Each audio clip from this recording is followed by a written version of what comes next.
Well, hello, my party people. Welcome back to NRW. I'm your co-host here today, Rob the Movie Guy.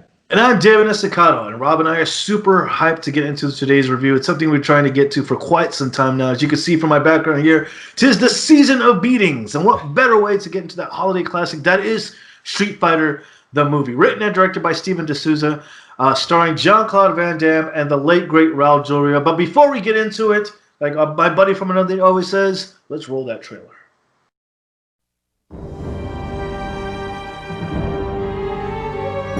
After 7 months of fighting, the civil war in Shadaloo may have reached the turning point. The capital has just fallen. In December 1994, the forces of freedom will face a power-mad dictator in a struggle for the fate of the world.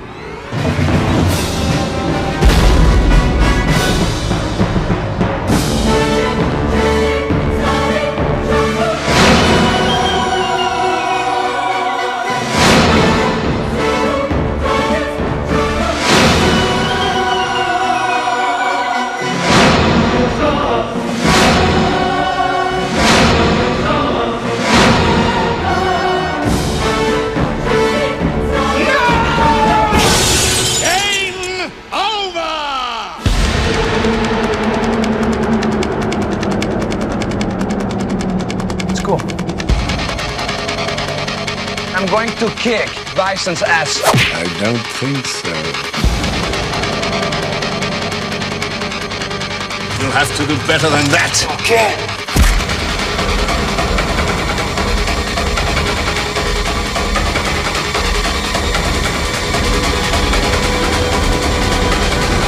Yeah! Now, who wants to go home and who wants to go with me? All right, so as my boy David had said, this is a holiday film because why? This movie was released back in December 23rd, 1994, and I was very fortunate to see this movie when it came out in theaters opening night. So this year marks the 26th year anniversary of this film's release.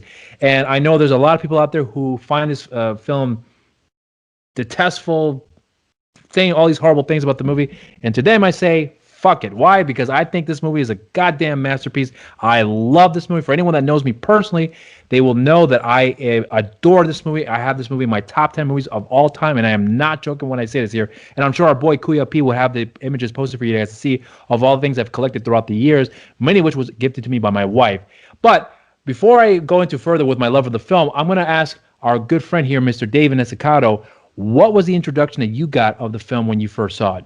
Well, I was aware of the film. I didn't get to see it in theaters like you did. I actually learned of it from adverts. As you know, I'm a big video game kid, so I was reading, Game Informer, Electronic Gaming Monthly, Game Pro. So I was aware that the movie was coming out. Not to mention the comic books. There was always adverts in the comic books that I was reading. So Street Fighter the movie coming out, I was really hyped for it. I was a big fan of Street Fighter 2. I had Street Fighter What did you think when you first saw the image, the very first image of the advert that you saw of the film? Like, what when you first saw that, were you like, holy shit, this is real? What was the first time? That was my reaction. Like, I thought it was a fake advert at first, but then when I realized, no, this is a movie. That's Jean-Claude Van Damme. He's playing Guile. What? Like, I was shocked and so hyped for it because, again, like I was about to get into, we had Street Fighter 2: The New Challengers at home. It had like the extra specials and stuff. It had all these new characters. So I was excited to see all those people in the game. Me being a Fei Long fan and a Ken fan, I was really happy to see them in the hopefully to see them in the movie. But I didn't get to see the movie until like a year later, until it was actually I think it premiered on the USA Network. I actually stayed up to watch the whole movie in its entirety. So I was actually finally to actually enjoy the film. But I know we did talk a little bit about it before the review, that when we first saw the film, we thought there was going to be, or even adverts or trailers, we thought it was going to be a bit of a kind of a martial arts tournament type of movie to it before they even seen the trailer. Yeah, I remember when I first saw the footage of the movie, I thought that they were going to possibly do the tournament style approach with what we're familiar with the game. I certainly didn't get that vibe right off the bat. I definitely remember more like an action adventure film, which this movie is, well, in many people's eyes, and I agree with it too, that this is basically the first unofficial G.I. Joe movie because there's virtually no tournament at all whatsoever in this film. No. And I think that the movie, in my opinion, accomplishes that, but I'll get into that later on. But yeah, I thought that we would see the tournament approach in the film somewhere along the way, but obviously that never came to fruition. But I was also expecting to see at least the fight scenes turn out the way that they did in the game. When I first saw the film, I was still happy with the movie, but I remember being a little disappointed that I didn't get the fight sequences that I was hoping for to see in the movie. But I know that since you are much more of a game head than I am, because I grew up playing the game. I played that game, Street Fighter 2, religiously. I played that game every single day. So that was the reason for my anticipation for the movie. And then after a while, I kind of lost interest in playing video games. But I still have a love for that game. But your thoughts on when you saw the film, not seeing the storyline that we're familiar with from the game, having seen that in the film, were you disappointed? Because I was never disappointed, despite other people's criticism of the film. But I was curious to see if you felt the same way upon first time watching it. Disappointed. I was more like taken back with the changes that they made from the movie. And you brought up a good point. Yeah, D'Souza, he didn't want to make your usual martial arts film. Yeah, he actually wanted to make some kind of globe-trotting epic. He made it almost like a James Bond film, almost. But I think he accomplished that, don't you? Yeah, think? He accomplished it. He did a great job with it. So he took some liberties, and I know that he had the backing of Capcom. He told me he wanted to make a globe-trotting kind of story where they go from one location to another, trying to get to Bison. So he did a good job, and he had Capcom's blessing at this point. So. For me, the storyline from the video games differs completely from the movie. So, yeah, of course. Depending on who you ask, the storyline for Street Fighter is pretty convoluted, anyways. Enough as it is, seeing that it takes place over several video games that kind of play out of timeline. They're not playing in actually chronological order. Technically, Street Fighter 2 was in like third, fourth in line of the story, where M. Bison is holding this tournament to get back at the people who screwed him over previously and find a new body that he can pretty much transfer his essence into. Yeah, and this is the thing though, because I remember, I remember noticing primarily in arcades where the Street Fighter pretty much revitalized that industry, because I think at that point it was kind of like just Atari type games, Pac-Man, which weren't really popular with some of the newer generations, such as myself. But when Street Fighter came out, once that game became very successful, the one thing that I noticed that Capcom was doing was that they kept re-releasing the game, as you mentioned before. They had Street Fighter Turbo, Super Street Fighter 2, and so on and so forth. And then you get those new revisions of the game, and the only difference that I can remember was that you get more characters to play, whereas before you could never use the villains, and now here you are. You can play as the villains and fight against whoever you want, and you can go from one location to another based upon your preference. So those were one of the biggest examples of how the game I felt like was so successful, because the average kid who couldn't afford the games can put 25 cents in the arcade game itself and get to play whoever they feel like playing. That was so appealing for myself and many other kids as well, and that was part of the reason why it was so appealing for me to watch this movie, because all the characters were there. But I know that you mentioned before about the direction that Steven D'Souza wanted to take, and I'm sure you want to cover about how the idea of what he had with certain characters he wanted to use, a certain amount of characters he wants to use, and then Capcom was like, yeah, that sounds good, but yeah, keep throwing him in there, and we want this guy in there, we want that guy in there. It was right around the time, I think, New Challengers came out, or Super Street Fighter 2 came out, right after Super Turbo, like right before Super Turbo. I think Super Turbo came out like in February. So there was like other characters they wanted to keep adding in. There were like over 19 characters that Capcom wanted to put in the movie, and D'Souza's like, no, let's just deal with the same main characters. Yeah, because he wanted to stick with 7 characters altogether. 7 characters. Initially, yeah. Yeah, so he's like, then we can kind of spread out the story and make everybody work so everybody has a part in the movie. With 19, that's going to be too much. You're going to have to try to like jam it into one movie. That wasn't going to work. But the fact that he managed to put like at least 7 of the main well-known characters in the movie and still make it work was pretty surprising. Now, granted, he did take some liberties and change some stuff around. Lots of liberties. Because in the video game, everybody has their own backstories and their own motives, Motivations, why they're yeah. entering the tournament, why they're even trying to fight New Bison in the beginning to begin with. Um, Even changing some of their personality types. Like in the video game, Ryu and Ken are known for training under the same master, learning their kind of moves, but in the movie, Well, they're they like do mention they're that they con had a artists. master. If you remember, Ryu definitely brings that up that they have that they were trained under a master, but that was the extent of that backstory. Yeah, that's it. And I remember thinking like, so are we gonna see him? Because there was a lot of things that was hinted in the movie, but never actually came to full fruition for a number of reasons here. But well, so you talked about the direction of the story because essentially this became more of like a villain at a base kidnapping a bunch of individuals for the allied nations, which they could not use United Nations because the United Nations was going to sue them. There was a whole story about that, which I recommend you guys look into because it's actually quite interesting.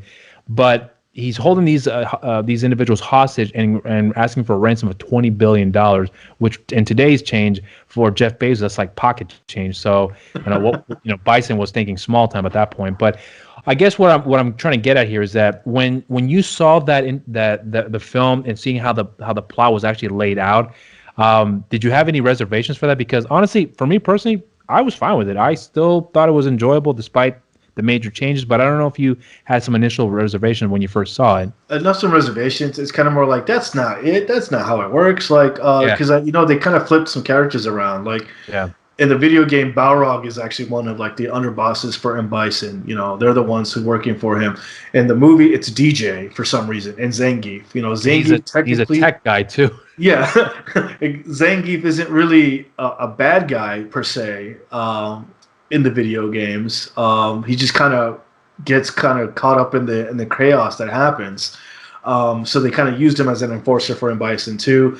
Balrog and E Honda are like TV crew, production crew for Chun-Li. Oh, yeah. So they took their liberties to try to put everybody together in order for it to work. And you brought up the fact that Bison was holding these AN workers for hostage. One of them ends up being Charlie, who they call Carlos Blanca, who ends up being part of the whole super soldier program that he was trying to set up, who's run by Dalsum, who's not even a scientist in the video game. So you could really see the contrast completely different. But for some reason, it's a weird story that it was a fun movie, but I knew that that's not how it is. What is this, like a reboot or like a change or a whole different universe? Like it was weird changes, but for some reason it works for the cheesiness and the campiness of the film. Well, speaking of changes, let's talk about the cast in this movie too. As we've already mentioned, as you mentioned in the beginning of this review, that Van Damme is the lead star in the movie, and of course we also have the late and great Raul Julia.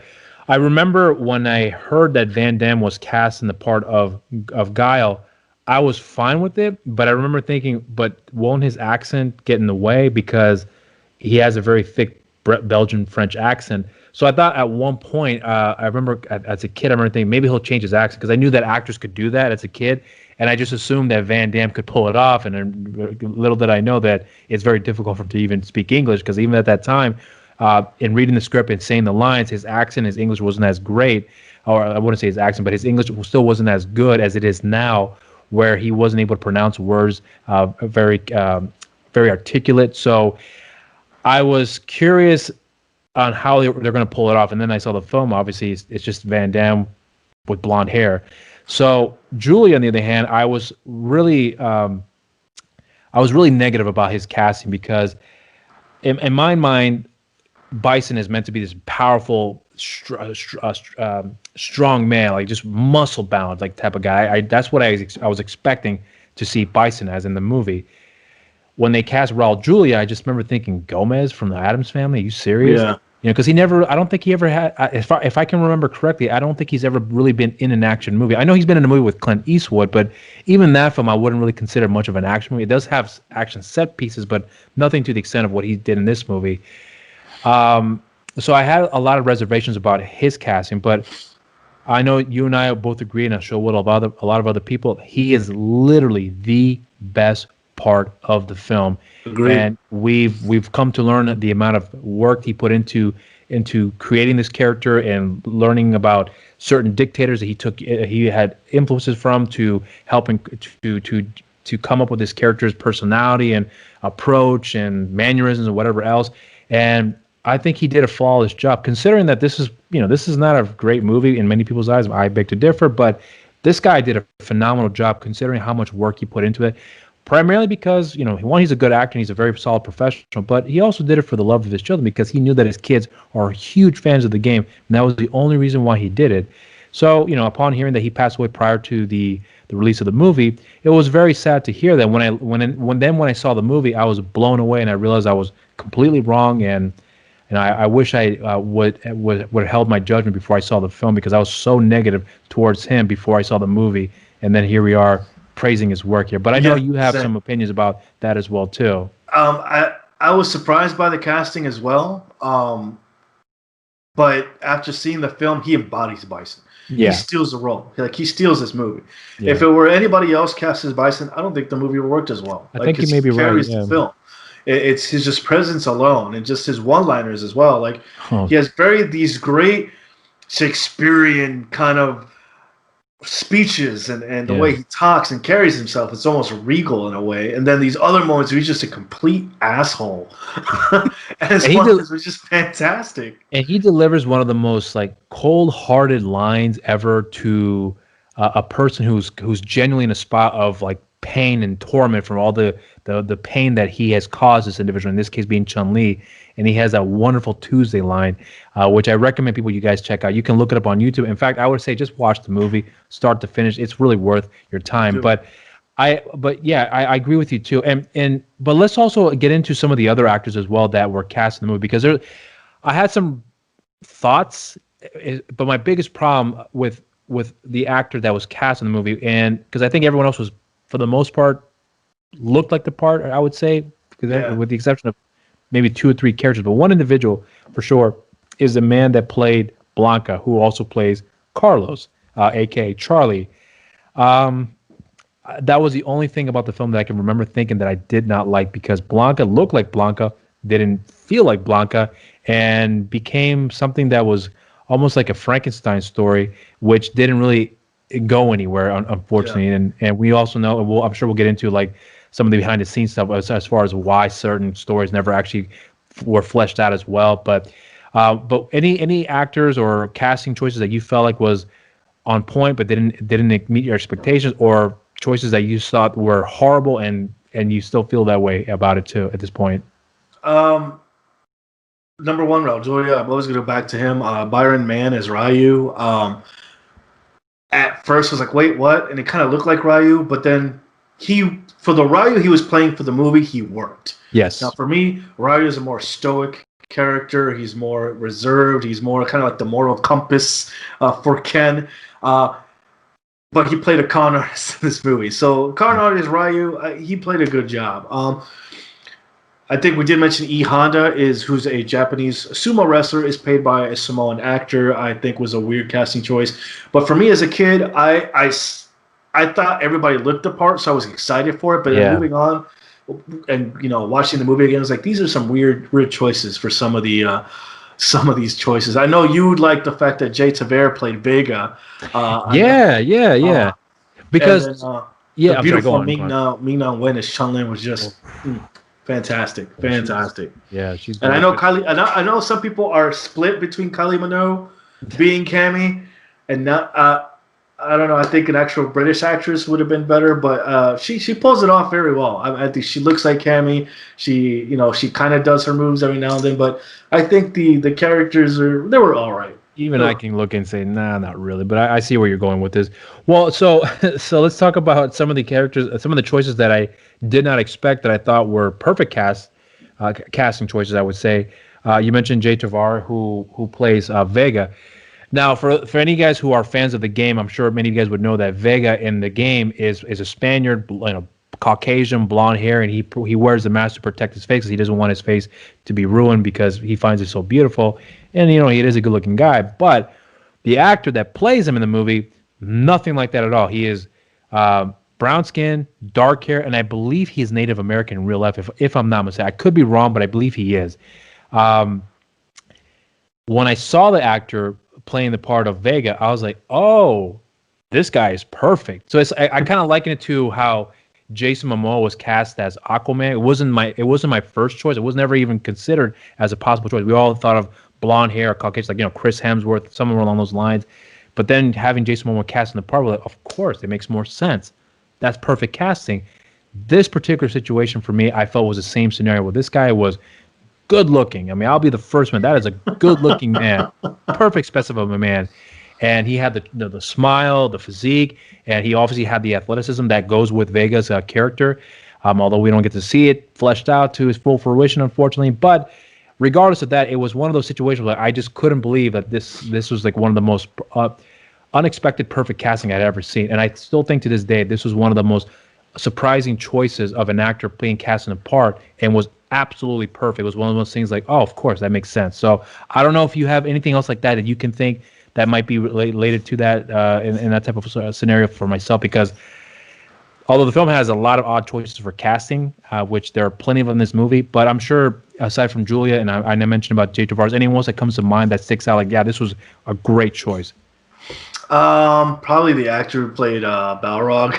They even got his hair cut right. Like straight down to like the perfect the little point of that. triangle, Yeah. And he even had the little cuts in the back too to kind of match the look. So I think that's like the only other close, pick that I could pick. Besides being the Bison was just fantastic. Miguel Nunez as DJ was kind of weird, but his sassiness throughout the film, like he's like, I don't give a fuck, I'm just getting paid. It wasn't until like later on he found out that the money he was getting paid of was Bison dollars and they weren't worth anything. He's like, fuck it, I'm leaving. Oh yeah. There's a bit about that too that we're delivers to the punchline, but. Yeah, Nunez was another odd choice because I knew who the actor was. I've seen him in Return of the Living Dead, the first film. Mm-hmm. I had remembered him from Jason. I'm trying to remember the movie. I think Friday the 13th, Part 5, if I'm not mistaken. I think it was that movie. So I recognized the man. So I was like, oh shit, that's the dude from the horror movies. And I remember thinking, why is he DJ? And I guess it's okay for him to be frail because he's a very thin man playing a techie. Sure, why not? I guess, maybe in the sequels he'll bulk up because he probably. I didn't know any better. I just assumed that eventually a sequel will come through fruition. But Zangief, the actor that played Zangief, was another fantastic choice. The guy looked the part. He had the physique, and he was by far one of the funniest things in the film. Because this is the thing about the movie too, was that there's a lot of comedy elements in the film, which is another thing I think a lot of people don't give enough credit for. Maybe they do, but I've always been hearing the opposite of that. But I always felt like that Stephen A. D'Souza does a good job in melding the comedy with the epicness of these action films. In my opinion, I think he definitely accomplished that. Because I think a lot of people don't realize that this is, although it's an adventure film, it works really well as a comedy too. It does, minus the campiness, but I think that is part of the charm of the film. But is there anything else that you can think of too that was another highlight for you apart from some of the things we mentioned, or anything you want to add on to the things that we've already talked about? No, not anything else. I mean, the fact that the movie was even finished and even got to production is just a testament to itself, and testament to the director, D'Souza, and just the cast for putting up all the behind-the-scenes stuff that happened.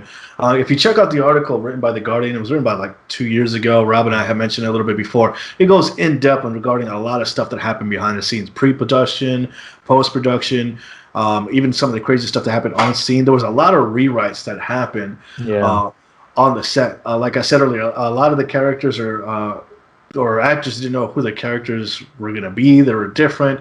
A lot of it had to do with the rescheduling that had to do. Unfortunately, because of Raul Julia's health concerns, they did have to push his scenes a little bit further so he can. Yeah, because he was diagnosed with stomach cancer prior to the production. Yeah, they kind of pushed that, and then D'Souza had about 10 weeks in mind for him to shoot this film. About 2 or 3 of that had to be with the training that they had to go through that they didn't get to do. Because of weather conditions, where they were shooting on locations. There were a lot of setbacks that added on to that. One particular incident was the fact that the actor playing Ryu was told that he had to get ready for an action sequence involving a knife, and he's like, I don't know what you're talking about. I didn't get trained for that. So literally right before shooting, got some pointers from another stunt double on how to do the scene. They even had a martial arts coordinator come on scene as well, Benny the Jet, Kiedis. Who was on set. But even he had to learn that on the fly, the fact that this is a video game, and then each person had their own special, fighting style. Yeah. So that was kind of new to him. So he had to learn on the fly with that. And then not to mention the other stuff that was going on behind the scenes that kind of set back the movie a lot, actually. Yeah. Well, let's talk real quickly about the fight sequences in the movie, because that was one of the things that I, as I mentioned in the beginning, that I was expecting to see in this film. There's going to be some hand-to-hand combat where they're all going to be doing their specialty moves and whatnot. And we definitely do get that. But if you want to talk about, disappointment, I would have to admit I was fairly disappointed with that, because although you get to see the Hadouken, I didn't even know what happened, because the first time I remember when I first saw that scene as a kid, I wanted to see that. I just didn't expect to see it the way that it came out, because Ryu and Ken, when they do the Hadouken, they have to build that up. There's an anticipation for that, and when they do the Hadouken, it pays off. In this movie, Ryu does it, but it was like boom, and I was like, whoa, did we just see the Hadouken? It was literally like that. It was just a flash of light. That was it. It was right. just like and I remember I was so what? confused. I was like, is this the Hadouken? So I never went back to see it in theaters, unfortunately. But when I bought the movie, when I rented the movie the first time, I remember that was the first thing I wanted to check out, because I was like, I remembered at that moment, I was like, this was so confusing. Seeing it again, I was like, holy shit, they didn't even properly build that up. As a kid, I knew that. But of course, you have that half-ass dragon punch by the actor who played Ken, Damian Chapa, who was a good actor in my opinion, but he is no fighter in whatsoever. This guy, I remember, I'm looking at the film now, I can see the way he holds his hands up and the way he's throwing the punches. It's just not executed very well. And a lot of it had to do because they had no training, which I understand now. But I saw that dragon punch and I was like, what a lame ass approach, because that dragon punch, I mean, my nieces have more power than when I see how he executed that punch. But yeah, I'm sure there's some other things you may want to touch upon about some of the fight moves that we were expecting and didn't get. I mean, anything that comes to mind for you? The fact that you didn't see nothing from DJ, and he's known for doing his little slide kick that I freaking hated him for doing it. His little wave. His little cha-cha dance, that he did afterwards. I didn't get to see any of that. T-Hawk, you barely even see him in the film. Like, he didn't do anything if he's even mentioned. But for me, I remember that. For me, I was just hyped that I got to see, the spinning bird kick. You kind of see Guile's flash kick. Yeah. I thought that was executed somewhat well. Yeah. And then I think my favorite was probably when Bison is doing the Psycho Crusher. He just keeps freaking doing it over and over and over again. I'm like, yeah, that's Bison, all right. They captured that moment. The funny thing about that scene is that you can clearly tell where the wires that are holding him, and even the stunt double too, when they're pulling him back, and you can see when he crashes into the panel of televisions, and you can see where the wire starts to jump as he hits the back. I remember thinking they actually kept that. And obviously they had no choice, because once you learn about what the production was like, they had to work with what they got. So to their credit, they did the best they could. Because here's another thing I want to ask about, talk with you about, was the way the fight scenes were cut together. Very sloppy. I mean, they did it in a way to kind of hide the fact that some people didn't have any training, or didn't get a chance to get any real choreography in. It just looked weird. Yeah, I agree. It wasn't. You didn't really see much martial arts. It was just kind of hit. Struggle. Yeah, that was pretty much it. Yeah, and it was unfortunate too, because I know that the film was meant to be an action adventure movie, but I was hoping we would when I saw how it was supposed to be portrayed in the film, and I figured out pretty much early on. But I was hoping the fight scenes would be executed the way we had all anticipated. Obviously, that wasn't the case. But regardless of that, I still enjoyed the film, though. Let's also talk about Van Damme, because this is another elephant in the room that I felt like was not talked about at the time. But now, after all these years, he himself has been has admitted to certain things that occurred. Of course, we can talk about how he had a major cocaine habit, spending something north of like $10,000 a week on cocaine alone, and he was pretty much like the biggest problem on the set in terms of all the actors that were on the set. And I also know that from the article that we've read that he had an affair with Kylie Minogue. He was very happy to show her all of Thailand because I don't think she's ever been there before, and he was really happy to show her whatever he loved about Thailand. He was very excited to, have this wonderful affair with her, and he's openly admitted that he had a major problem on the set where he was not focused. He was just running off on a high. But anything else that sticks out for you that you can recall about his the stories that you remember reading from that article that comes to mind? A lot of the interviews were kind of like just, he was always late on set. Yeah. Mondays he didn't even show up on Mondays half the time. He would be called on the set. He's like, no, I'm getting pumped. I gotta work on my muscles. He actually had a gym built into his like hotel suite in order for him to work out, and sometimes he wouldn't even come out. There's one particular story in general where, he went out drinking, didn't come in the next day, and they had to just reshoot for something else. So they forget it. We're just gonna shoot something else while he's not here. That's pretty much it. The main issue was just like his habit, which is kind of delaying a lot of the production. Yeah. There's one story in particular where like one of the whatever on hand on the set were like, hey, you can't be drinking that out here. Oh, you're talking about the handler? Yeah. Yeah. So even the handler. Like he had a handler, and his handler didn't even do he was more the enabler is what he was for him more than a handler. Yeah. Well, yeah. Despite all that though, I still think he delivers a good performance in the movie. I think I've touched upon how he does a really good job with the comedy.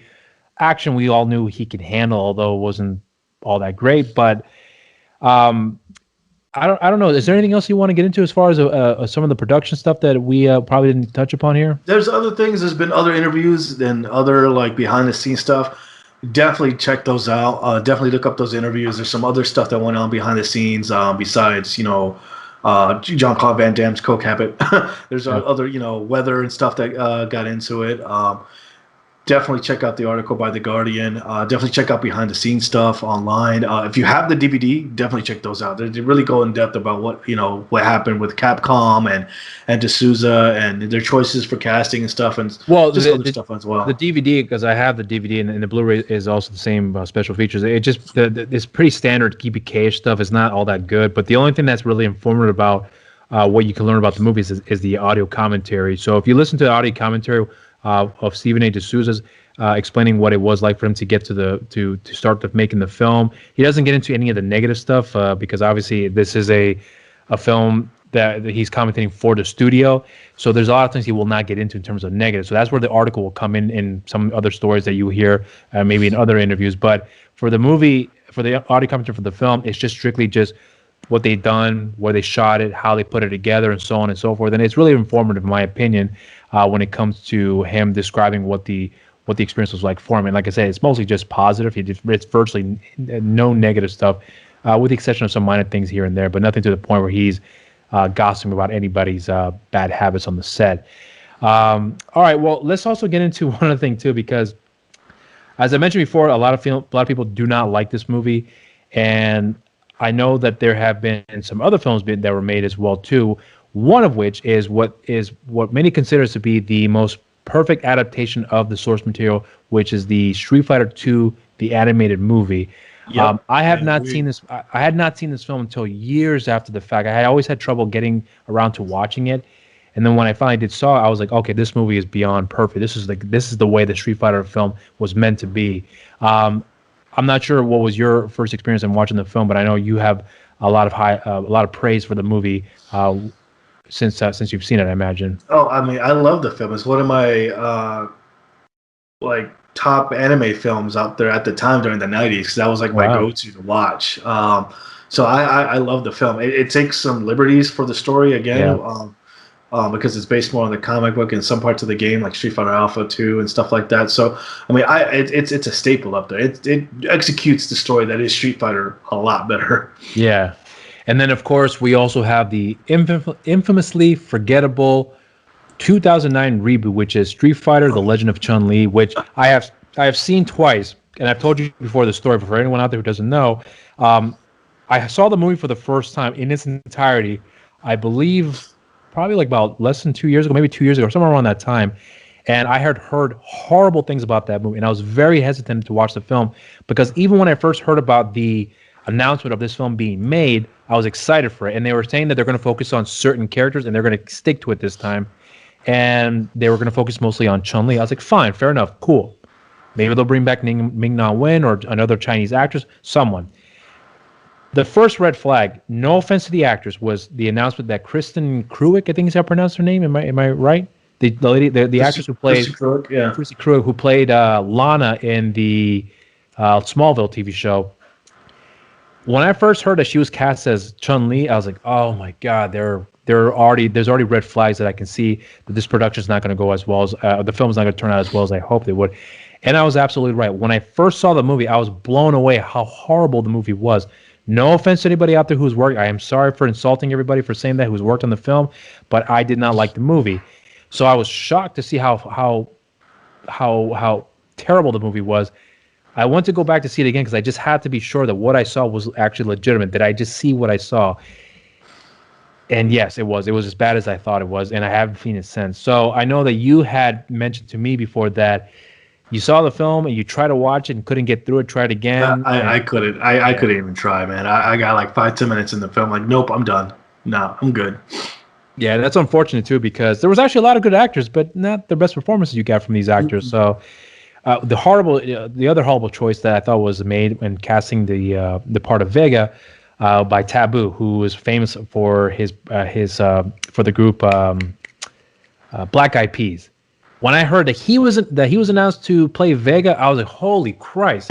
Can you guys fuck up the film more before you can even get started? Because Kristen Kruewick, no offense, Kristen, but you're not my choice, and you certainly were not a good choice for the part of Chun-Li. No. And then we have Vega playing the part. I'm sorry, I meant to say Taboo playing the part of Vega. So yeah, that's all I have to say. So that's our review for that movie. It sucks. Don't watch it. And I really mean that's to say it. that. That movie deserves the hate that it does. All right. Well, anything else you want to cover here before we close out here? No. That being said, for me, final thoughts. I love the film. I still enjoy it nowadays. It's good, cheesy. It's a guilty pleasure of a movie. It definitely watch it. It's worth it just for Raul Julia's performance because he just carries the film. I agree. Watch it just kind of at this point. I want to rewatch it again and now have a drinking game to see if Jean-Claude Van Damme was this before or after Coke. That line, just to see what's going on with that. Because after reading all of that, I think it'd be hilarious to kind of like figure out what scenes he was just kind of blitzed out of his mind. I'm pretty sure that's virtually every scene from, if I remember reading the article correctly, which he was pretty much like on cocaine the entire time. So good luck making it through halfway through the film at that point. All right. Well, so your overall thoughts, you just shared there. Anything else you want to add on to that? Watch it. Just go ahead and watch it. If you like this film, definitely check out the Street Fighter 2, the movie. Also check out the other animated movies, Street Fighter Alpha, the animation. Definitely check those out. Do you like that one, Street Fighter Alpha?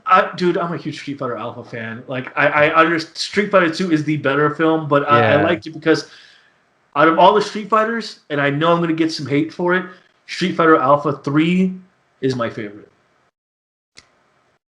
Yeah, we're done. All right, guys, that's it. Good night, everybody. No. All right. Well, so my final thoughts on the film is you guys already, if you can't tell already, and if you haven't heard, I love this movie. So I think this movie is, in my opinion, a masterpiece. I adore this movie.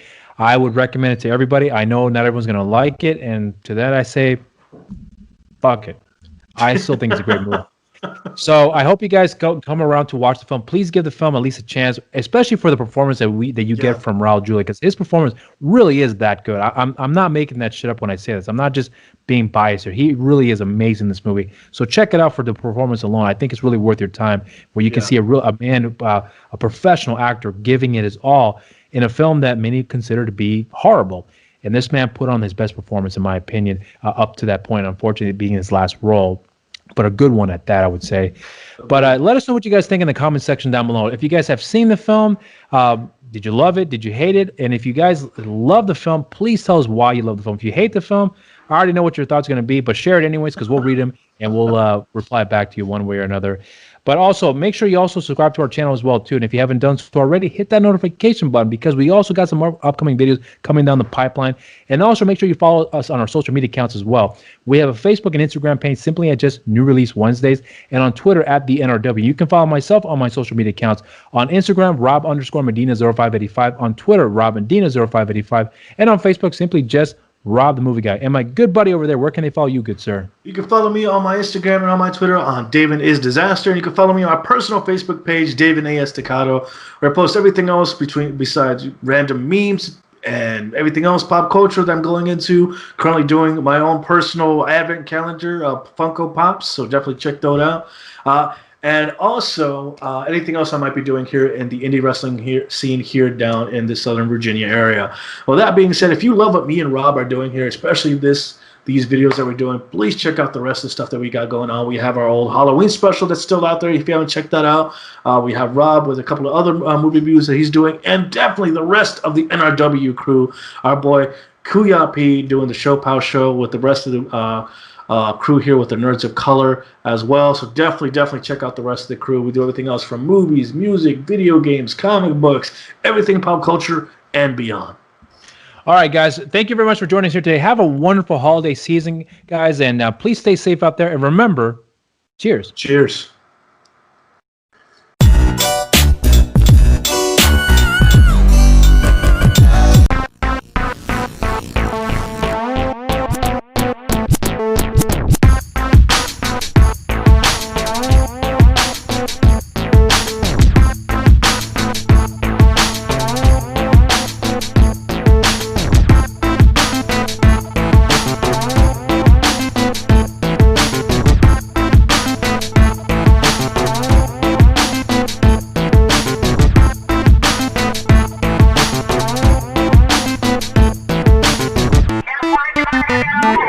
We